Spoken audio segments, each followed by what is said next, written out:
Hello everyone, उम्मीद करता हूँ आप सभी लोग स्वस्थ हैं। परसों एसएससी एमटीएस 2021 का लास्ट एग्जाम था, तो उसके बाद डेटा कलेक्ट किया था जिससे कि छोटा सा एनालिसिस कर पाए on the basis of attempts, जिससे आपको आइडिया लग जाए कौन सी शिफ्ट ईजी रही है, कौन सी शिफ्ट हार्ड रही है। पिछले साल के कंपेरिजन में इस बार का पेपर ईजी रहा है या डिफिकल्ट रहा है, ठीक है। नॉर्मलाइजेशन कैसा हो सकता है, क्या इम्पैक्ट पड़ेगा, पिछले साल की कट ऑफ क्या रही थी टीयर 1 के बाद, टीयर 1 की कट ऑफ से कितने नंबर जनरली ज्यादा लाने पड़ते हैं हमें फाइनल सिलेक्शन तक पहुंचने के लिए। बहुत सारी चीजें हैं, सिर्फ ये एनालिसिस नहीं है, काफी इंफॉर्मेटिव वीडियो आप लोगों के लिए रहेगी जिससे कि आप खुद आइडिया लगा पाए।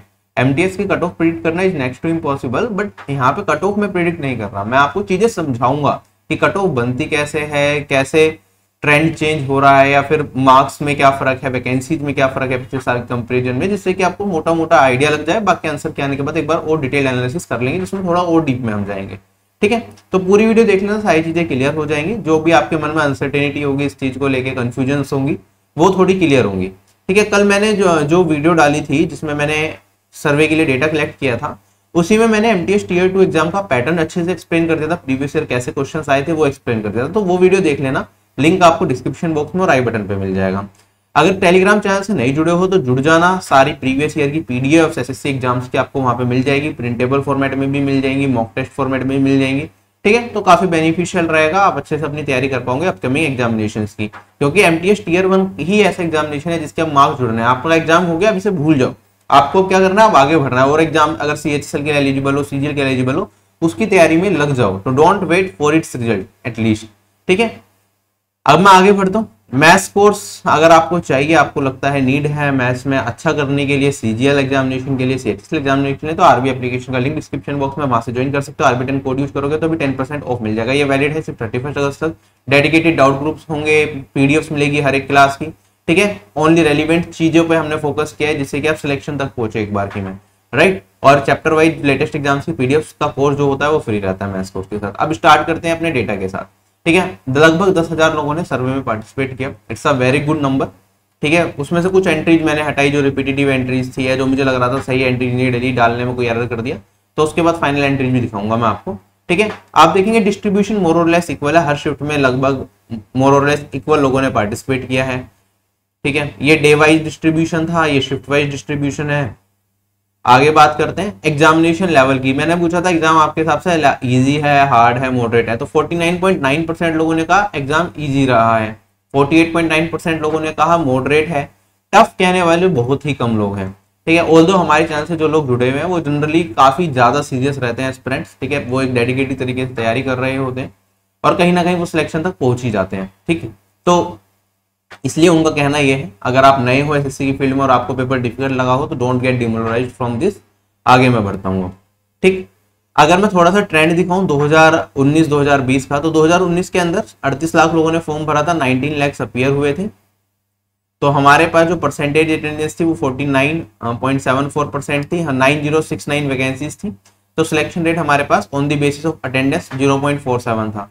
एसएससी सीजीएल 20 एसएससी एमटीएस 2022 की बात करता हूं तो इतने लोगों ने फॉर्म अप्लाई किया था, लगभग इतने लोग एग्जाम में अपीयर हुए थे, ठीक है। परसेंटेज अटेंडेंस काफी कम थी, क्योंकि वैकेंसीज भी बहुत ही कम थी, 4000 के आसपास वैकेंसी रिपोर्ट की गई थी, हो सकता है आगे जाके बढ़ जाए थोड़ी, ठीक है। तो यहाँ पे कॉम्पिटिशन बहुत ज्यादा है 2020 के अंदर।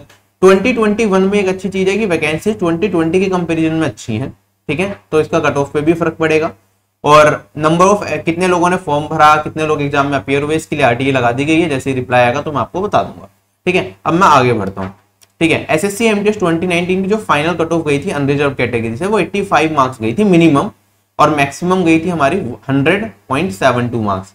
तो it's very good cut off out of 100 marks. उस टाइम पे नॉर्मलाइजेशन में लोगों को काफी ज्यादा बेनिफिट मिला था, लोगों के 20-20, 22-22 नंबर, 25 नंबर तक भी नॉर्मलाइजेशन में बढ़े थे। लेकिन 2020 में भी ऐसा नहीं हुआ, 2021 में भी ऐसा नहीं होगा, क्योंकि इस बार पेपर का लेवल काफी हद तक बैलेंस्ड बनाया गया है, ठीक। अगर मैं बात करता हूँ ये वैकेंसी 69 और यहाँ पे 96, तो एक बार देख लेना, यहाँ पे हो सकता है टाइपिंग में कहीं मिस्टेक हो, यहाँ पे 96 लिखा है, वहाँ पे 69, तो वो वेरीफाई करना पड़ेगा, not that important. SSC MTS 2020 tier 1 के मैं आपको एक बार कट ऑफ दिखाता हूँ आपको, जिससे आइडिया लगे किस तरह से कट ऑफ निकाली जाती है। जैसे अनरिजर्व कैटेगरी, अब हर स्टेट है, ठीक है, बिहार हो गया, चंडीगढ़ हो गया, राजस्थान हो गया, झारखंड हो गया, उत्तर प्रदेश हो गया, हर स्टेट की कट ऑफ अलग अलग निकलती है बेस्ड ऑन दी वैकेंसीज की उस स्टेट में कितनी वैकेंसीज हैं, ठीक ठीक है, उसके लगभग 10 से 12 गुना कैंडिडेट्स को टीयर 1 क्वालिफाई करवाते हैं कैटेगरी वाइज। ठीक है, तो ये यूआर कैटेगरी की मैं आपको दिखा रहा हूँ हर स्टेट की। ठीक है, तो जितनी वैकेंसीज थे उसके लगभग 10 से 12 गुना कैंडिडेट्स क्वालिफाई कराए होंगे। तो जो टीयर 1 की कट ऑफ बनी ना वो पहले से ही इतनी बन गई। जैसे बिहार में बहुत ही कम वैकेंसीज थी, शायद 4-5 ही वैकेंसीज थी 2020 में। एग्जैक्टली नंबर तो मुझे भी नहीं पता अभी, क्योंकि वो चीज मैं ट्रैक नहीं कर रहा, मैं बस आपको चीजें समझाने की कोशिश कर रहा हूँ। चंडीगढ़ की कट ऑफ इतनी गई है हमारे पास, जम्मू कश्मीर की कट ऑफ इतनी गई है। आप देखेंगे सबसे जो कम कट ऑफ गई है वो गई है कर्नाटक की टीयर 1 की, जो 68.26 मार्क्स गई थी। अब इसके पीछे मेन रीजन जो रहा होगा वो ये रहा होगा कि कर्नाटक में वैकेंसीज क्या रही होंगी, ज्यादा रही होंगी, पहला। दूसरा रीजन ये होता है कि एनआर रीजन, ठीक है, दिल्ली के आसपास के इलाके, यूपी, बिहार, इन जगह के लोग ज्यादा एसएससी एग्जाम्स को भरते हैं, तो इस जगह कट ऑफ थोड़ी सी जनरली ज्यादा ही रहती है। अगर बहुत ज्यादा वैकेंसी आ गई तो कम जाती है, अदरवाइज अच्छी कट ऑफ यहाँ पे आपको देखने को मिलती है। जैसे दिल्ली में वैकेंसीज भी अच्छी रहती है ज्यादातर, राइट।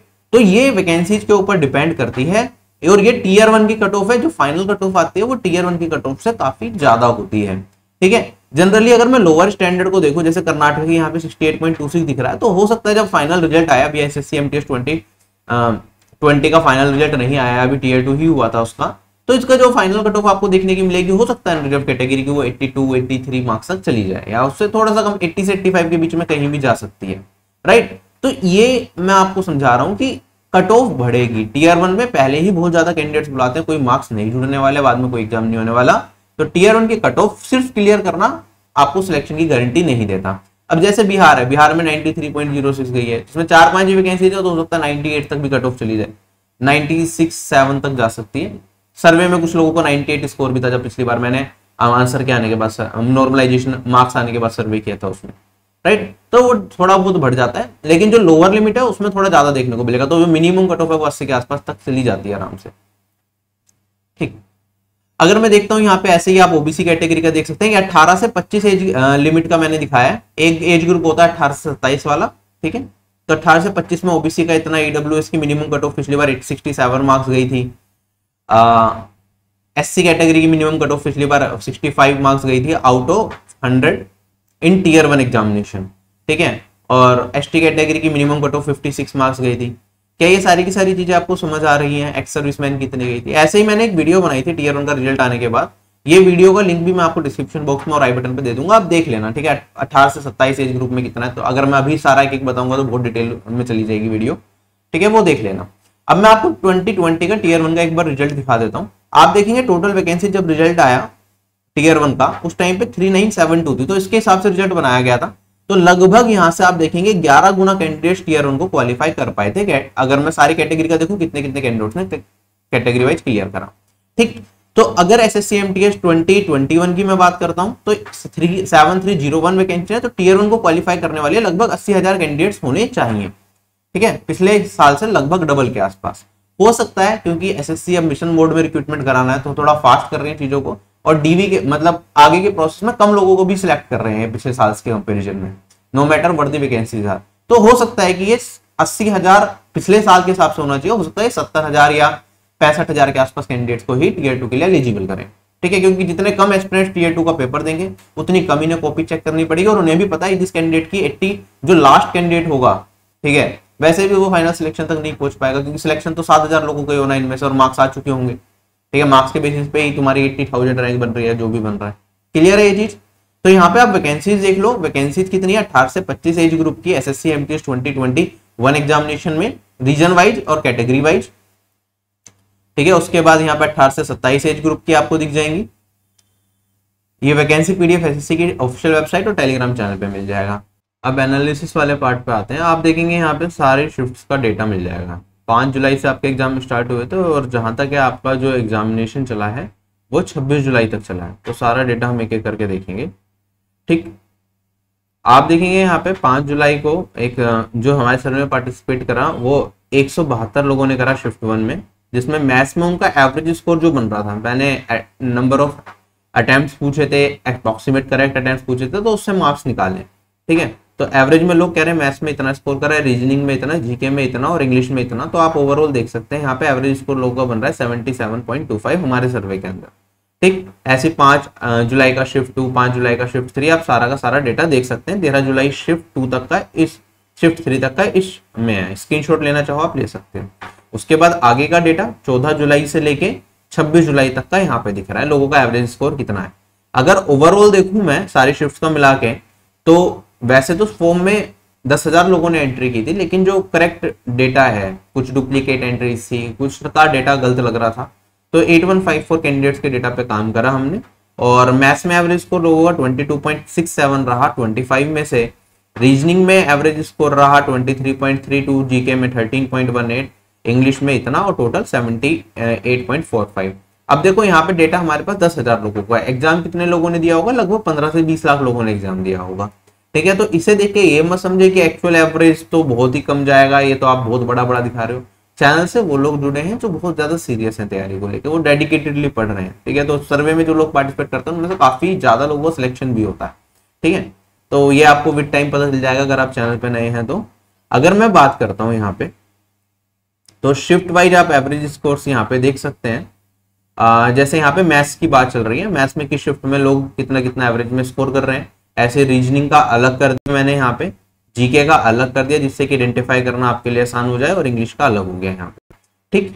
आगे मैं बात करता हूँ शिफ्ट वाइज एवरेज स्कोर्स। अगर मैं ओवरऑल देखूं तो आप यहाँ पे देख सकते हैं, यहाँ पे अगर हार्डनेस लेवल की बात करें, टोटल 48 शिफ्ट पे हम काम कर रहे हैं, तो यहाँ पे आपको हार्डनेस दिख जाएगी, जैसे सीरियल नंबर, पहली शिफ्ट, दूसरी शिफ्ट, तीसरी शिफ्ट, फिर चौथी शिफ्ट हो गई हमारी। स्टार्टिंग से टोटल नंबर ऑफ शिफ्ट अगर हम काउंट कर रहे हैं 48 शिफ्ट है, तो उनका hardness level on the basis of attempts कैसा रहा है। जैसे कि आप देखेंगे जो सबसे हार्डेस्ट शिफ्ट रही है वो रही है हमारे पास 5 जुलाई की शिफ्ट 3।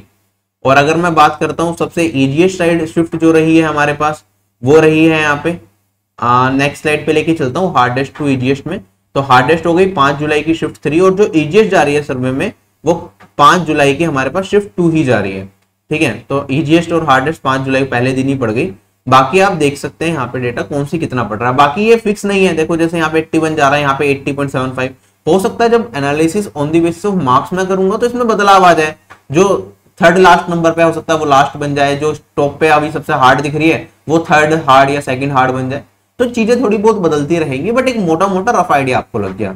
एक चीज आप ऑब्जर्व करेंगे यहाँ पे, जो हमारे पास हार्डेस्ट शिफ्ट और जो इजी शिफ्ट है इसमें गैप बहुत कम है, ठीक है। आप देखेंगे 7 नंबर का भी पूरा एग्जैक्ट गैप नहीं बन रहा है यहाँ पे, ठीक है। तो पेपर का लेवल काफी हद तक मेंटेन रहा है, काफी अच्छे पेपर बनाए गए हैं। और एसएससी ने जब से एनालिसिस यूट्यूब पे बंद करवाए हैं, पेपर के दौरान क्वेश्चन शेयरिंग बंद करवाई है, तो ये देखा जा रहा है कि काफी ज्यादा गैप नहीं आ रहा, इजी और हार्ड शिफ्ट में ज्यादा गैप नहीं बन पा रहा। एक तो पेपर का लेवल थोड़ा वो सही बना रहे हैं, दूसरी चीज कि एनालिसिस नहीं होता तो किसी को अनड्यू एडवांटेज नहीं मिल पा रहा, इतना लार्ज नंबर्स में तो एटलीस्ट नहीं मिल पा रहा, ठीक। अगर मैं बात करता हूं एक्सपेक्टेड इंक्रीज कितना हो सकता है मार्क्स में, ठीक है, तो आप यहाँ पे शिफ्ट वाइज अगर आप इतना इतना स्कोर कर रहे हैं तो लगभग जो आपके मार्क्स बढ़ेंगे वो कुछ इतने इतने बढ़ सकते हैं, ठीक है।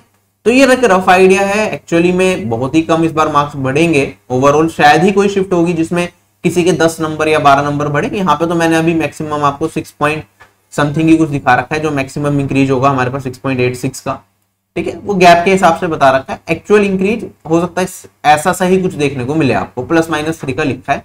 बाकी आंसर की के बाद एक बार और डिटेल में एनालिसिस कर लेंगे, ठीक है।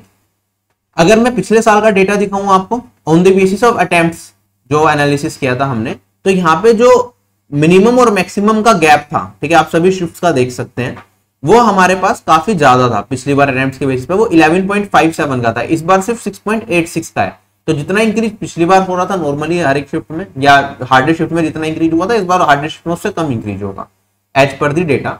और अगर मैं बात करता हूं यहाँ पे, जब आंसर की आ गई थी, होता क्या है जब हम अटेम्प्ट्स के बेसिस पे करते हैं तो जब लोगों को ज्यादा लगता है कि उनका क्या होगा, आंसर जो उन्होंने मार्क करा है सही होगा, लेकिन एक्चुअली में जितना वो एक्सपेक्ट करते हैं मार्क्स उससे 3-4 नंबर कम ही आते हैं। एमटीएस में भी, सीजीएल में 7 से 8 नंबर का भी फर्क पड़ जाता है, एमटीएस में 3 से 4 नंबर का फर्क पड़ेगा। जितना आप एक्सपेक्ट कर रहे हो उससे 3-4 नंबर कम ही आ पाए के आएंगे, ठीक है। तो जब जो गैप होगा एक्चुअली वो थोड़ा सा बढ़ जाता है आंसर के आने के बाद। 13.69 का गैप रहा था आंसर के आने के बाद इजीएस्ट और हार्डेस्ट शिफ्ट में जब हमने एनालाइज किया था। और एक्चुअल मार्क्स में जो डिफरेंस रहा था after declaration of tier 1 result, तो 11.2 मार्क्स का रहा था। मतलब ऑन एन एवरेज जो इजीएस्ट शिफ्ट और हार्डेस्ट शिफ्ट में इंक्रीज था उसमें गैप आपको 11.2 मार्क्स का देखने को मिल रहा था, ठीक है। हार्डेस्ट शिफ्ट में एवरेज में 11.2 मार्क्स बढ़ रहे थे। तो इस बार आप देखेंगे यहाँ पे अटेम्प्ट के बेस पे 11.57 का डिफरेंस था इजी और हार्ड शिफ्ट में, और आफ्टर जो इंक्रीज था आफ्टर मार्क्स वो 11.2 का था हार्डेस्ट शिफ्ट में। तो इस बार जो होगा हार्डेस्ट शिफ्ट में जो इंक्रीज देखने को मिलेगा वो लगभग 7 नंबर के आसपास मिलेगा। तो ज्यादा नॉर्मलाइजेशन का फर्क इस बार नहीं पड़ने वाला। ठीक है, अगर मैं ओवरऑल कंपैरिजन करूं 2020 का अटेम्प्ट के बेसिस पे जो एनालिसिस था और 2021 का अटेम्प्ट के बेसिस पे एनालिसिस था, उसमें एवरेज में जो सर्वे में लोग स्कोर कर रहे थे वो 71.45 था, इस बार 78.45 है। तो हमें यहाँ पे सीधा सीधा दिख रहा है इस बार का जो पेपर का लेवल है वो पिछले साल के कंपेरिजन में क्या है, काफी ज्यादा लो है। यहाँ पे 6 नंबर का मोटा मोटा हमें गैप देखने को मिल रहा है। ठीक है, तो इसकी वजह से ऑब्वियसली है कि हमारे पास जो कट ऑफ जाएगी वो ज्यादा जानी चाहिए। ठीक है, पिछले साल के कंपैरिजन में। लेकिन इस बार क्या है, वैकेंसीज भी ज्यादा है। पिछली बार 44,000 टीयर 1 में क्वालिफाई कर रहे थे, इस बार लगभग 70 से 80,000 लोग टीयर 1 को क्वालिफाई करेंगे। तो वो काफी हद तक चीजें बैलेंस हो रही होंगी। ठीक है, तो जो मोटे मोटी जो कट ऑफ रहेगी जैसी पिछली बार रही थी वैसी सी कुछ देखने को मिल सकती है, लेकिन स्टेट वाइज वैकेंसीज अलग है, इस बार तो अलग कट ऑफ आएगी। आई होप चीजें समझ आ गई होंगी किस तरह से कट ऑफ बनती है। तो एग्जैक्टली किस स्टेट की कितनी जाएगी ये बता पाना मुश्किल है, बट यही है कि जो कट ऑफ का ट्रेंड पिछले साल चला था लगभग वैसे ही रहेगा। थोड़ा सा और इसके ऊपर डिस्कशन हम करेंगे आंसर के आने के बाद। ठीक है, तो इस पे ज्यादा खींचने का कुछ फायदा नहीं है। बाकी आप अपनी तैयारी अपकमिंग एग्जामिनेशंस की करते रहें। ठीक है, आपका रिस्पॉन्स पेड कोर्स में काफी अच्छा रहा है। डाउट डिस्कशन ग्रुप पहले मैं नहीं बना रहा था, लेकिन जब से डाउट डिस्कशन ग्रुप बनाया है people are actively participating in it, actively अपनी क्वेरीज को सोल्व कर रहे हैं, दूसरों की मदद कर रहे हैं। तो सभी अच्छे तरीके से चीजें चल रही हैं कि स्ट्रक्चर्ड वे में तैयारी करने को मिल रहा है आपको। तो अगर आप अपकमिंग एग्जामिनेशंस की तैयारी करना चाहते हैं सीजीएल सीएचएसएल और आपको लगता है मैथ सेक्शन में आपको असिस्टेंस की जरूरत है, आपको मेंटरशिप की जरूरत है, आपको डेडिकेटेड कंटेंट की जरूरत है, तो आप आरबी एप्लीकेशन से देख सकते हैं। ठीक है, इफ यू नीड इट। ठीक है, just check it out. And इतना ही इस वीडियो में। Bye bye everyone, take care, Jai Hind.